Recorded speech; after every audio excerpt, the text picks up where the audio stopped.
Bon après-midi à tous, bienvenue sur Stratégie Militaire, nous sommes en direct. 29 mai 2026, méga explosion de Blue Origin, mauvaise nouvelle pour Amazon, pour John Bezos.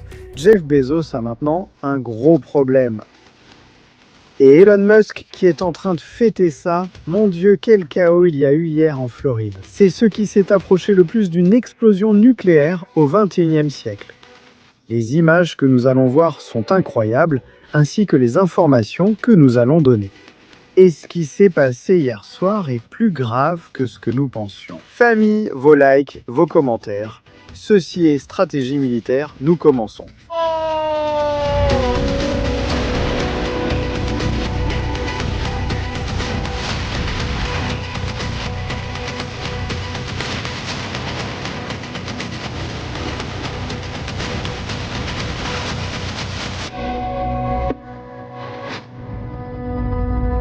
Famille, bonsoir la famille. Ou bon après-midi ou bonjour, bienvenue. Nous allons déjà changer le « nous commençons » par « nous décollons ». Eh bien, nous n'avons pas décollé très loin, du moins pas Blue Origin, il n'a pas décollé très loin cette fois-ci. Oh là là, l'explosion, c'était incroyable, mais attention, car il y a un mystère. Je viens vous parler d'un mystère. Des choses se sont passées des heures avant. Des heures avant, il se passait des choses aux États-Unis d'Amérique. Elles sont peut-être liées, ou peut-être pas, nous ne le savons pas, mais les images sont incroyables. Voilà, c'est la fusée de Jeff Bezos, propriétaire d'Amazon, également d'un certain journal de fausses nouvelles appelé ainsi par Donald J. Trump, qui voulait lui faire concurrence. Ou veut-il concurrencer SpaceX ? En fait, cette fusée devait mettre en orbite des centaines de satellites pour créer une alternative à Starlink. Vous savez, cet Internet disponible partout, sans coupure et sans aucune censure de la part des gouvernements. Tout cela s'est terminé hier en poussière et en flammes. Ce que vous êtes en train de voir. Depuis Cap Canaveral, en Floride, aux États-Unis d'Amérique, un lieu historiquement connu pour les lancements de modules. Fusées, tout ce qui concerne le programme aérospatial des États-Unis d'Amérique, les entreprises privées et l'entreprise publique, la NASA. Ne vous emballez pas avec ça. Ce n'est pas la première fois que cela arrive. C'est déjà arrivé une autre fois, ça a même touché Elon lui-même. Elon Musk aussi en a souffert. Il a vécu l'accident lui-même, comme on dit. Et comme il le dit, même si la fusée a une défaillance, il ne faut pas baisser les bras. Il faut continuer d'avancer. Mais qu'est-ce qui s'est passé hier? Qu'est-ce qui est arrivé hier? Hier, ça a explosé. Ce que nous voyons là est impressionnant. Regardez cette explosion. Elle a été vue à des centaines de kilomètres. Il a fait jour. Les gens chez eux pensaient qu'il s'agissait d'une bombe nucléaire et que l'Iran les attaquait. À 9 h du soir, à l'heure de grande écoute aux États-Unis, les gens s'attendaient à voir un essai. C'était un essai. Ce n'était pas un lancement, c'était un essai. Un essai. L'essai s'est terminé en catastrophe. Mais bien sûr, je disais, les gens s'attendaient à voir un autre événement. Aujourd'hui même, en plus, aujourd'hui même, il s'est passé d'autres choses. Bon, ça vous le voyez déjà de plus loin, comme il fait jour en pleine nuit dans pratiquement toute la Floride. Et cela a été vu depuis l'espace. Merci. Selon les indications, nous avons été témoins, ou nous sommes en train d'être témoins, de l'une des plus grandes explosions de l'histoire. Ce que vous entendez, on dirait le film d'Oppenheimer. Je ne sais pas si vous l'avez vu. Un lancement de la bombe Tsar. Un truc comme ça, bestial. Incroyable, non? Ça sert bien d'exemple pour que les gens sachent ce qu'est une attaque nucléaire. Parce que même si ce n'était pas radioactif, ce n'était pas une arme nucléaire. L'explosion est très similaire. Très similaire, vous le voyez là. Imaginez le vide créé par l'onde de choc, et le bruit est énorme. Maintenant, nous allons mettre le son pour que vous puissiez l'entendre. Mais je disais qu'aujourd'hui, par contraste, et c'est peut-être une coïncidence ou pas, Elon en a lancé un.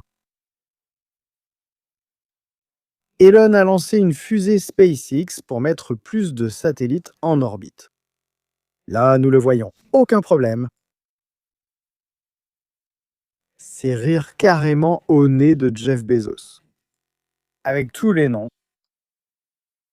Cette entreprise, Blue Origin, est ou allait être le concurrent direct de SpaceX. Des programmes comme Artemis, cette idée de mettre une base humaine sur la Lune en dépendait. Le problème n'est pas l'explosion de la fusée. Le problème, c'est que la zone de lancement est complètement détruite. Regardons puis écoutons l'audio. Le problème, c'est qu'elle a été détruite. Cherchons-en un avec de l'audio. Eh bien, c'était en 2016. SpaceX. Elon aussi avait des fusées qui tombaient en panne. Merci d'avoir regardé. Elon aussi avait des fusées qui tombaient en panne. Pas seulement une, à tous. Cela est arrivé à tout le monde, c'est quelque chose de normal, c'est logique. Mais bien sûr. Frérot. Imaginez que vous vous promenez en Floride au crépuscule et que vous voyez ça. Merci. Frérot, Mon Dieu. qu'est-ce que c'est, frérot? Bien sûr.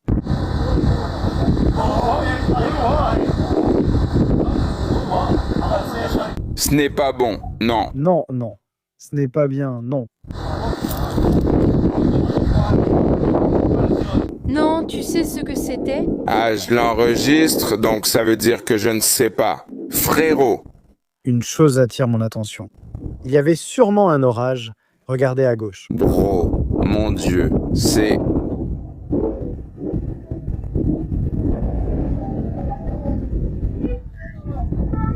C'est monstrueux. Même si vous voyez des images aussi dures, il n'y a ni blessés ni disparus. Tous les événements de ce type sont organisés sous la plus grande ou avec les meilleures techniques de sécurité. Personne n'était évidemment à proximité. Tout le monde était dans un bunker. Oui, on voit que l'explosion est très puissante. La déflagration est brutale. Les dégâts sont... Nous allons le voir maintenant. Ils sont très importants. Mais il n'y a pas de mort. Ce n'est pas bon. Force. Mientras que vosotros estáis... Pas mort.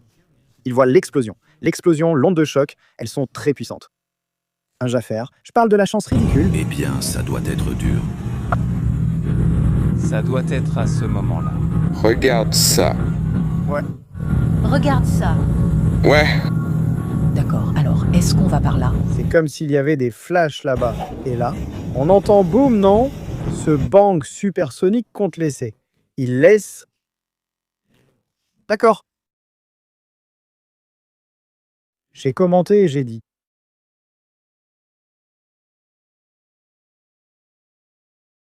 Quelque chose s'est passé quelques heures avant.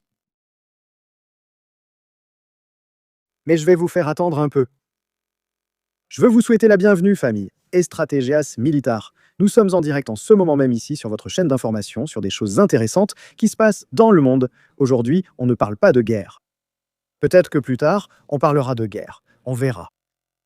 Les Iraniens sont en train de réfléchir s'ils signent ou non pour avoir une arme nucléaire ou pas. Ils y réfléchissent s'ils veulent l'arme nucléaire. Aujourd'hui, place au mystère. La nuit dernière, la Maison-Blanche publiait ce que vous allez voir maintenant. Et ceci est très intéressant. Super intéressant. Hier soir, la Maison-Blanche en parlait. Aliens. Bien sûr, non. Nous ignorons s'il s'agit d'aliens ou d'immigrés illégaux. Non. Je crois qu'il parlait de ça, d'après ce qu'on a vu.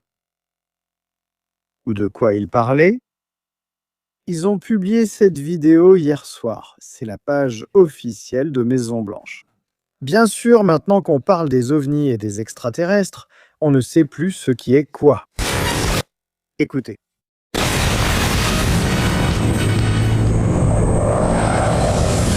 Abonnez-vous. Je pense que c'est clair, on voit le mur à la frontière avec le Mexique. Ils capturent une personne venant d'une soucoupe volante. Et ils l'emmènent de l'autre côté. C'est du troll. Ça s'appelle du troll. Tout à fait.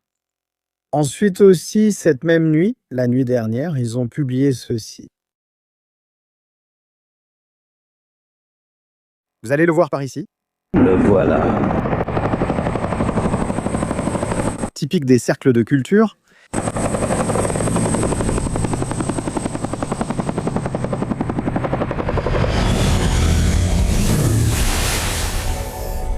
Président Donald J. Trump, chargement.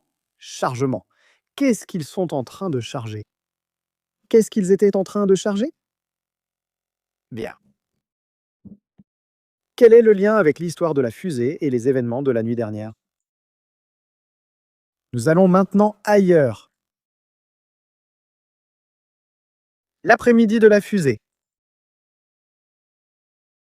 Peut-être que quelqu'un venant des États-Unis l'a entendu. Zone de Columbia. Camden. Darlington. Toute cette zone ici.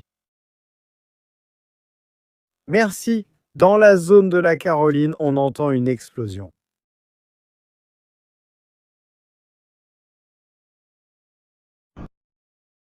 Regardez ça. 17h23.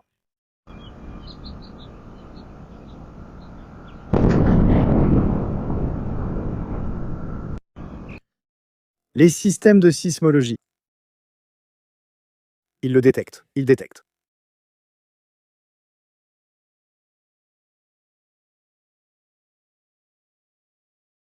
C'était ça. Personne ne sait expliquer. Et c'était cette explosion. Officiellement, il n'y a pas eu de tremblement de terre. Mais quelque chose s'est passé là-bas. Quelque chose s'est passé.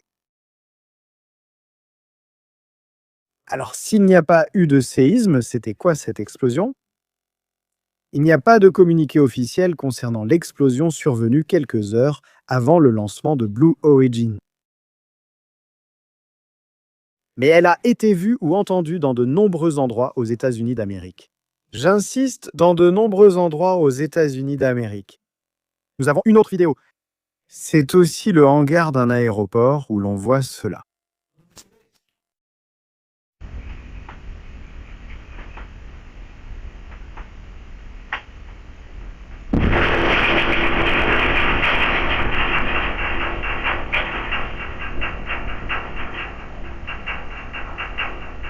Incroyable.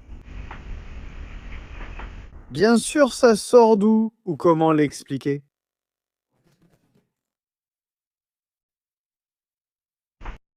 Il n'y en a aucune. Il n'y a aucune explication. Cela se produit en même temps que commencent à être déclassifiés des documents qui parlent d'objets volants et d'autres histoires. Très bien. Avant et après cet endroit. Nous devons d'abord aller jusqu'à Cap Canaveral pour localiser où la scène s'est déroulée.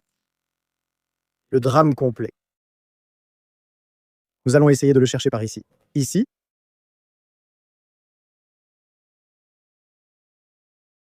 Nous y sommes. Famille, on est en direct. Il manque des likes. Regardez ça.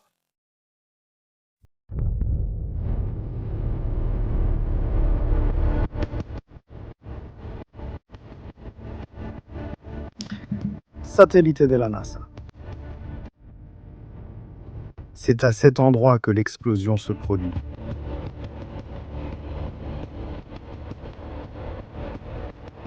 Je crois que c'est le LC-34. Si je me souviens bien. C'est ça. Complexe 34, complexe de lancement 34.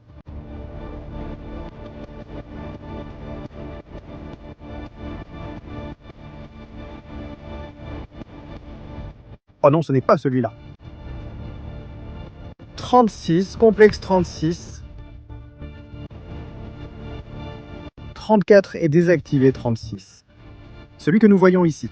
Ne vous fiez pas à l'image car elle a beaucoup changé ces 2 dernières années. Il a fallu énormément de temps pour construire cette plateforme de lancement. 2 ans de travail. La fusée, c'est le moindre des soucis. L'installation a été désactivée, mais le plus grave est sa destruction.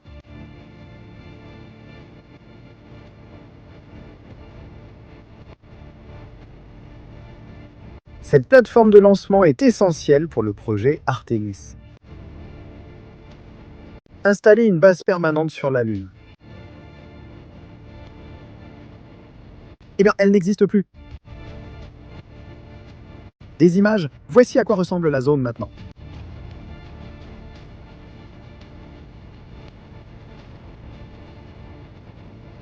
L'une des tours, l'un des paratonnerres, a été détruit, volatilisé.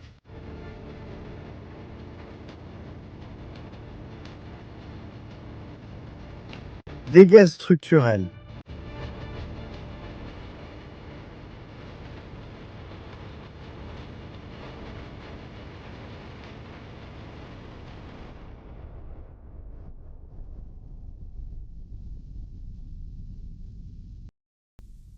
Regardez dans quel état se trouve la zone. Il est frappant de voir que le bâtiment blanc est toujours debout. Malgré cela, on voit que les murs sont déformés, les portes sont très bombées. Et bien sûr, ici, la question est la suivante. L'histoire de Jeff Bezos avec ce que nous voyons ici. La course spatiale des entreprises privées. Le désir d'arriver le premier. Qu'est-ce que tout cela va impliquer ? Eh bien, la détonation de la fusée New Glenn de Blue Origin jeudi soir, lors du test d'allumage statique, ce n'était pas un lancement. Elle n'était pas en train d'être lancée. Ce n'était pas la première fois qu'une fusée New Glenn décollait. Une autre l'avait déjà fait. Elle mesure 98 mètres.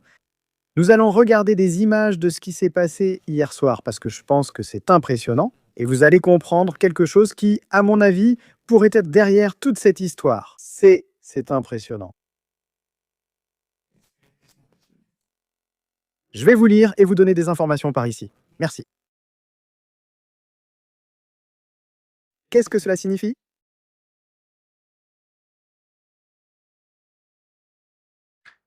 L'effort pour reconstruire ce qui a été perdu ira bien au-delà de Blue Origin.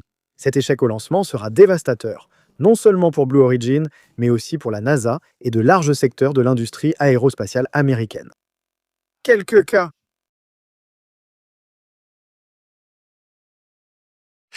Lorsque, en 2018, une fusée Falcon de SpaceX, Falcon Heavy, a échoué, Elon Musk s'est réjoui que l'explosion ait eu lieu en dehors de la plateforme de lancement. Ici, l'essentiel, c'est la plateforme de lancement. Si la plateforme de lancement est détruite, ce qui peut prendre plus de 2 ans à reconstruire, là, on a un problème.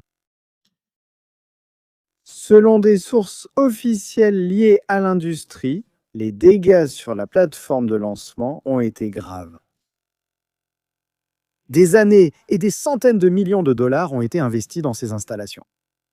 L'ampleur des énormes tours de protection contre la foudre est difficile à comprendre à moins d'être monté sur l'une d'elles. La société Blue Origin ne dispose pas d'une autre plateforme de lancement. Il n'y a pas d'autre moyen de lancer la fusée New Glenn de cet autre côté. Des travaux préliminaires avaient commencé sur une autre plateforme voisine, la 36B, et il est prévu d'en développer une autre sur la base de la Force spatiale de Vandenberg, en Californie. Mais ces projets ne sont pas en cours pour le moment. Qu'est-ce que cela signifie? Eh bien, cela signifie que le module Luna Azul Mark PAM, retenez bien ce nom, est un module de fret de Blue Origin qui s'est imposé comme la pièce maîtresse du programme Artemis de la NASA et de la base lunaire. Vous vous souvenez de ce projet de construire une base lunaire habitée par des humains sur la Lune? Ils voulaient transporter jusqu'à 3 tonnes à la surface lunaire. Et ce sera un prototype pour une version plus grande du module d'atterrissage qui emmènera l'humain sur la Lune.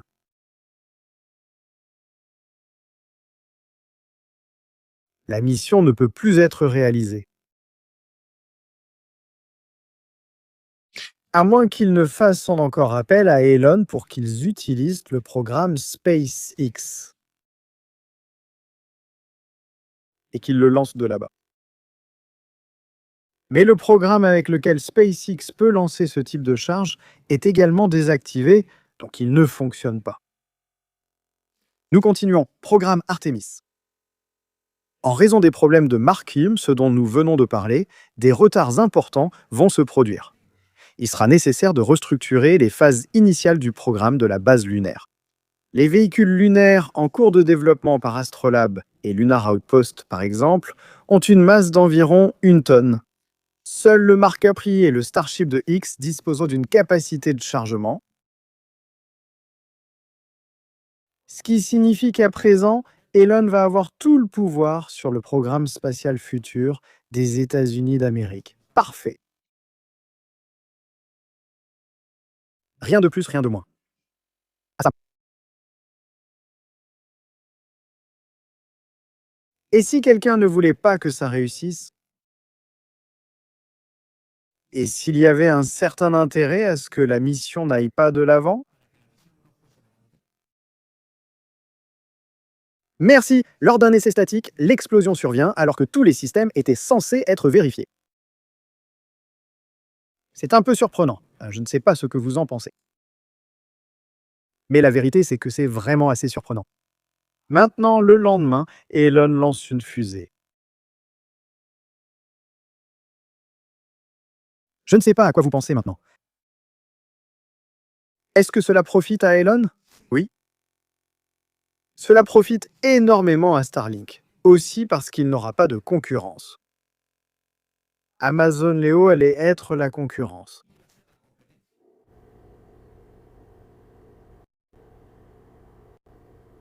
Ce que vous êtes en train d'entendre. Le seul concurrent dans cette histoire, celle du milliardaire Elon contre Jeff Bezos, Amazon, est maintenant hors de l'équation.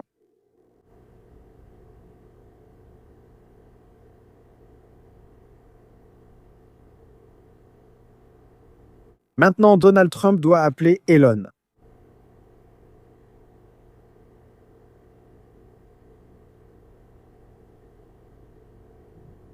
Et Elon va fixer un prix. Ou peut-être qu'Elon va refuser de lancer les satellites d'Amazon. Vous vous rendez compte de ce qui se passe?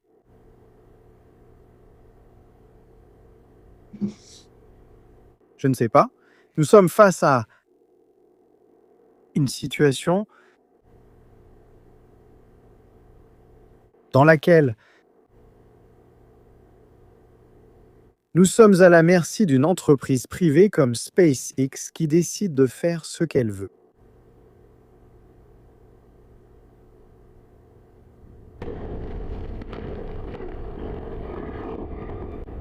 Voilà l'explosion.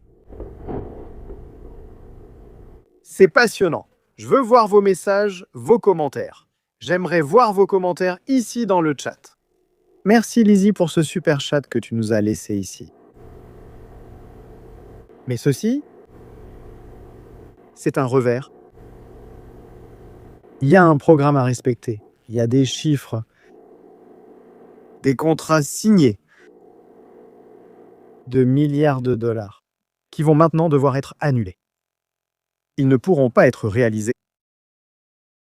Et cela va poser un sérieux problème pour l'industrie. Un problème assez sérieux.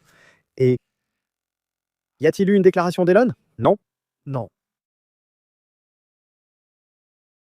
Elon n'a encore rien dit. Il ne s'est même pas exprimé. Il a préféré rester à l'écart. Compréhensible. De ce point de vue, c'est compréhensible. Parce qu'il ne veut rien avoir à voir avec ça, ni que l'ombre d'un soupçon de sabotage plane sur son entreprise. Mais bien sûr, cela va commencer à émerger. Quelqu'un a mis quelque chose. On a laissé un tournevis, une vis mal serrée. Quelque chose comme ça. Là, on voit dans quel état la zone se trouve. Dévastée.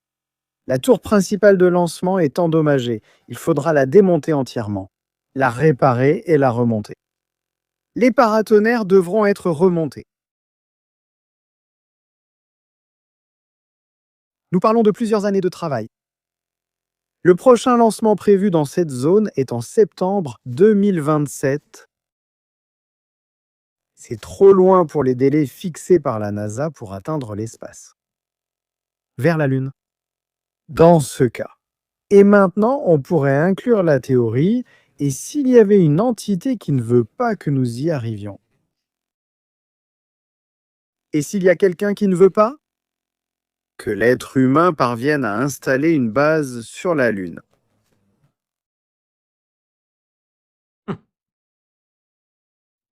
Jamais auparavant, on n'avait pu formuler autant de théories à partir d'un même événement. Sans aucun doute. Une autre photographie, beaucoup plus détaillée, beaucoup plus nette. La voilà. On voit les dégâts. Des dégâts majeurs à la structure. Je ne sais pas quoi penser. Il y a toujours eu des accidents. Il y a toujours eu des accidents. Le fait est qu'on parlait d'un essai en cours.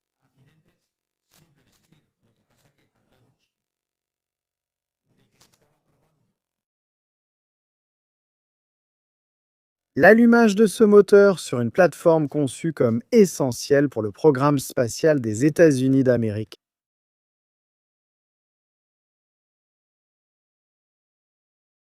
On aurait pu le tester ailleurs. Je ne sais pas. Qu'est-ce que Jeff Bezos dit? Merci. Eh bien, ici, il dit des choses. Et le pire, c'est que c'est plus inquiétant que ce que nous pensions. Jeff Bezos. Photo tirée de son compte Twitch pour donner des informations sur ce qui se passe avec son investissement, avec son argent. Et avec les projets de l'humanité.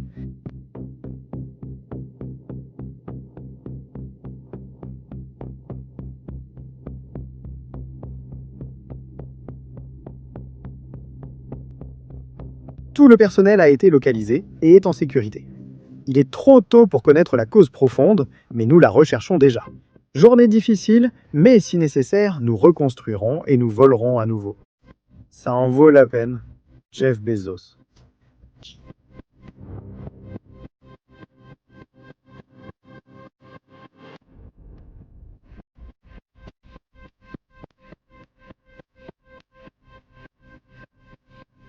Ils ignorent comment c'est arrivé.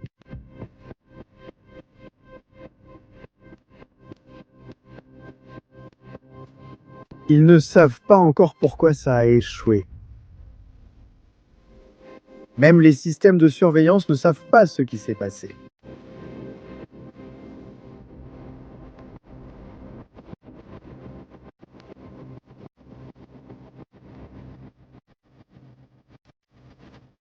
Regardez cette vidéo que nous allons voir maintenant. Il y a des choses curieuses. Alors que les actions d'Amazon continuent de monter. Celles de SpaceX, non. Curieux, n'est-ce pas?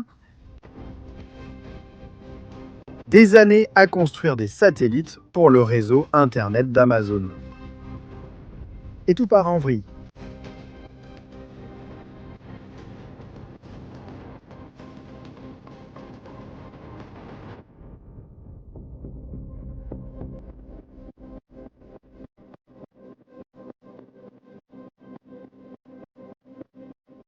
Quand?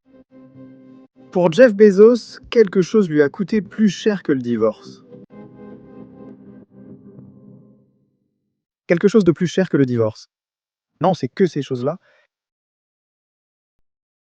Il y a plusieurs théories. Je ne vais pas non plus trop ouvrir le débat là-dessus. Je veux vous laisser réfléchir. Moi, je parie sur une théorie. Panne mécanique ou technique. Une panne, un accident, ça peut arriver. 2. Sabotage. Espionnage international. Ou de plusieurs entreprises. Je pense que cela peut être la clé. Cet aéronef qui apparaît par ici. À ce moment-là, vous le voyez là-bas, cet hélicoptère qui tourne là-bas. Il pourrait appartenir à la NASA. Je pense que cela peut être la clé pour savoir ce qui s'est passé là-bas. Nous avons avancé la théorie du sabotage. Nous avançons aussi la théorie de...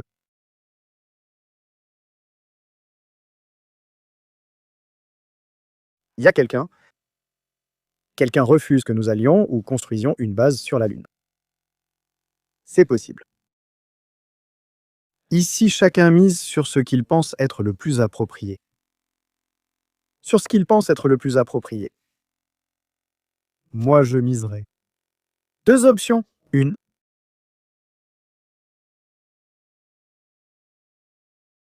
On demande déjà des images à la NASA de cet hélicoptère.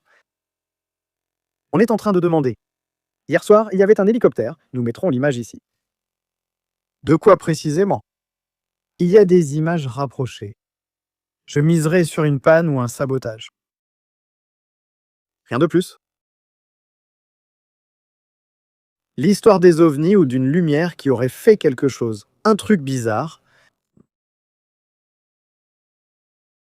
Ça aurait pu le faire pendant qu'il volait ou quelque chose comme ça, en voyant les images que nous avons vues déclassifiées par le Pentagone. Ça aurait plus de sens. Je pencherais plutôt pour une défaillance. Ou un sabotage.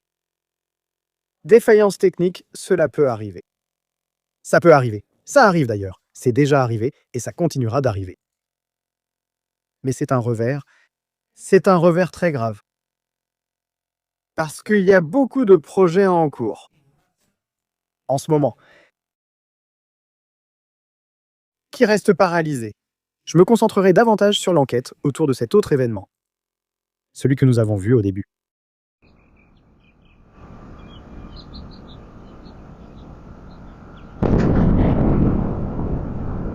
C'est ce qui a explosé. On l'a entendu partout. Un comté. Ou un État. Qu'est-ce qui a explosé là-bas? Non? Il n'y a pas de déclaration officielle. Non, c'est un non. No hay. Se escuchó un ruido. Il a été écarté qu'il y en ait eu.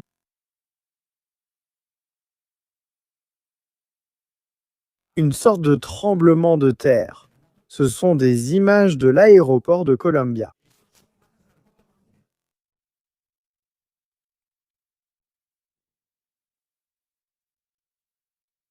Personne ne le sait. Personne ne le sait. Il n'y a pas eu de déclaration officielle.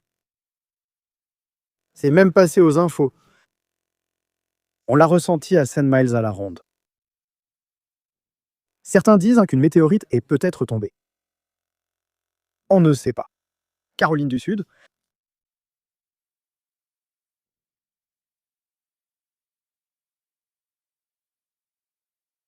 Une explosion. Je ne sais pas si nous avons ici dans la communauté des gens de Caroline du Sud. Qui peut confirmer ou donner plus d'informations sur ce qui a explosé? Nous regarderons d'autres vidéos, celle-ci me paraît plus intéressante que celle de la fusée, car il n'y a pas de déclaration officielle. Quand il y a une météorite, ils le disent. Et quelque chose est tombé. Voilà ce qui s'est passé. Écoutons.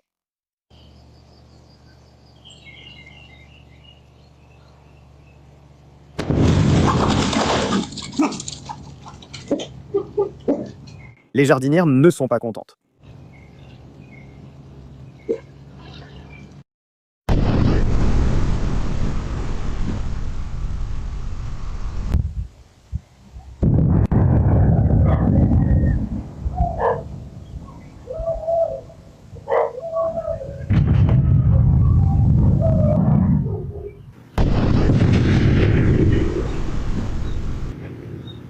Terrible.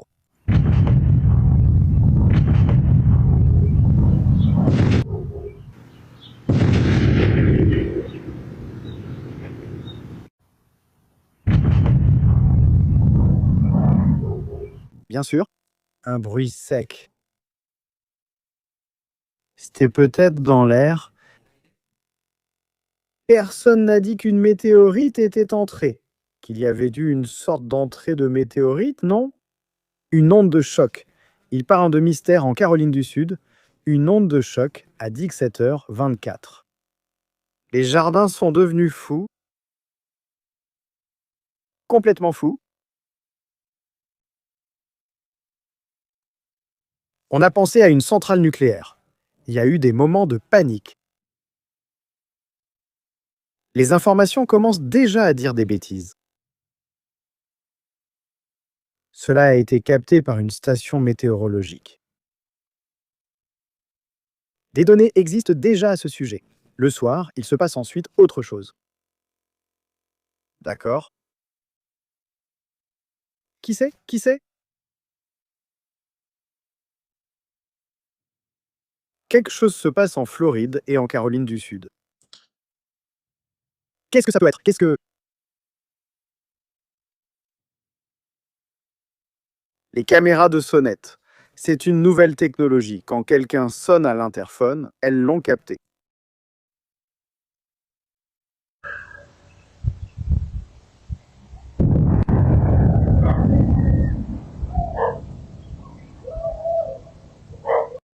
Beaucoup de mystères dans tout ça.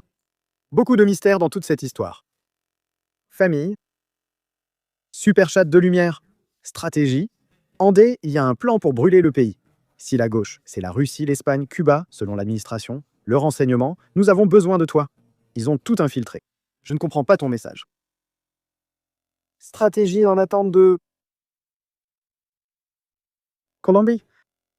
Il y a un plan pour embraser le pays si la gauche perd, impliquant la Russie, l'Espagne et Cuba, selon les services de renseignement. La situation en Colombie est compliquée, en Bolivie très compliquée. Bon, la Bolivie, oui, oui, oui.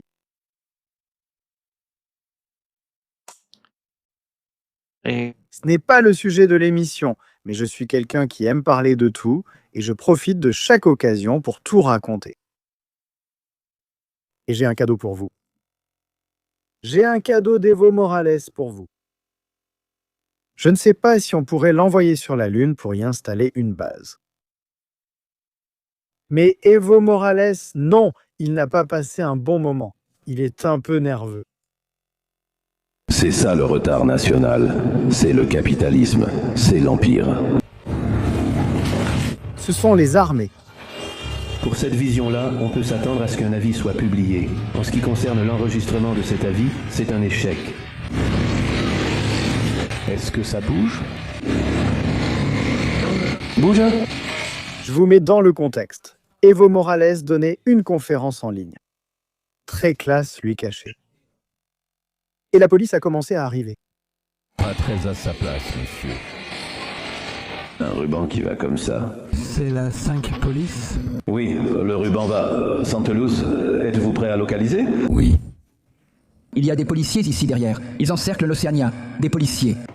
Des policiers? Des policiers. Oui, des policiers, Evo, des policiers. Des policiers. Nos frères encerclent. Les policiers sont en train d'encercler. Oui, toute l'Océanie. Les policiers de l'Océanie sont en train d'encercler. Les policiers sont en train d'encercler. Oui, ils sont en train de vous encercler, Evo. Voyons qui est appelé. Appelez le camarade du tropique, Cochabamba, la police. Ils sont en train de nous encercler en ce moment depuis l'Océanie. Nous appelons les camarades à se mobiliser. Il appelle vite ses complices pour qu'ils le libèrent, comme un narcotrafiquant. Cela me rappelle l'effet Chapito, ou El Chapo, ou El Mencho, ou l'un de ceux-là. C'est pareil, c'est la même façon d'agir. Quand la police arrive pour t'arrêter parce qu'il y a un mandat judiciaire pour que tu te présentes au procès, pour pédophilie, à ses sbires. Pour nous protéger. Convocation à toutes les 6 fédérations, camarades. Les 6 fédérations les plus proches, les centrales, sont déjà ici dans le tropique, à l'OCAE, où se trouve le siège de la radio. On nous a dit que d'autres fédérations arrivent aussi, mais nous insistons sur ce danger. Nous le faisons de tout cœur, frère. La vie de notre frère le président Evo Morales est en danger. Ici, tout se joue en 2024. C'était en 2024. C'est déjà vieux. Evo flippe quand on s'en prend à lui. À quoi tu t'attendais? Salutations à Elvis. Merci beaucoup, Wade. Explosion souterraine des Dracos. Conscience, je suis. Aucune idée. Des mystères. Là, je ne vais pas aussi loin. Dès qu'on sort de ces 4 sujets, je suis déjà perdu. Mais bon. Des mystères de la nature. Explosions. Evo Morales. Sanchez poursuivi. Il y a de quoi faire de nombreuses émissions avec tout ce qui se passe dans le monde. Beaucoup d'émissions. D'ailleurs, en parlant de choses étranges. Non, on va laisser ça pour une autre émission. Non, c'est que j'ai une vidéo très intéressante sur ce qui se passe en Espagne avec le narcotrafic. Mais on va le laisser pour une autre émission. Peut-être ce soir. Ce soir, on peut organiser une table ronde. Qu'est-ce qui se passe dans le monde? Que se passe-t-il? Quels sont aujourd'hui les principaux enjeux de la sécurité mondiale? Parce que bien sûr, nous avons la question de l'Iran, du Liban, de Gaza, de l'Europe, de l'Espagne. Hispanique, latino, non. Amérique du Sud, appelez-la comme vous voulez. Peu importe, je mets tout. Nos frères là-bas vivent aussi des moments difficiles. Le sujet du Venezuela, le sujet de Cuba. Bien sûr, sujet Cuba. Nous avons une nouvelle vidéo des Cubains. Il semblerait que ce soit les filles de Zapatero qui géraient une ferme de bots pour traquer des dissidents vénézuéliens. Transmettre les numéros de téléphone au CEBIM, on en parle aussi aujourd'hui en Espagne, c'est une série de questions et de choses. Évidemment, cela va nous amener à plusieurs émissions. Mais ça, ce sera plus tard. Famille, regardez-le encore une fois. Open Game. Bro, là. C'est incroyable à voir. Mon Dieu. Beaucoup de carburant, et ensuite ils disent que le détroit d'Ormuz est fermé. Il y a beaucoup de carburant brûlé là-bas. Bien. Famille, merci d'avoir suivi le direct avec nous. J'ai trouvé ce qui s'est passé avec Blue Origin très intéressant. On se retrouve plus tard, ici, dans Estrategias Militar. Shabbat Shalom.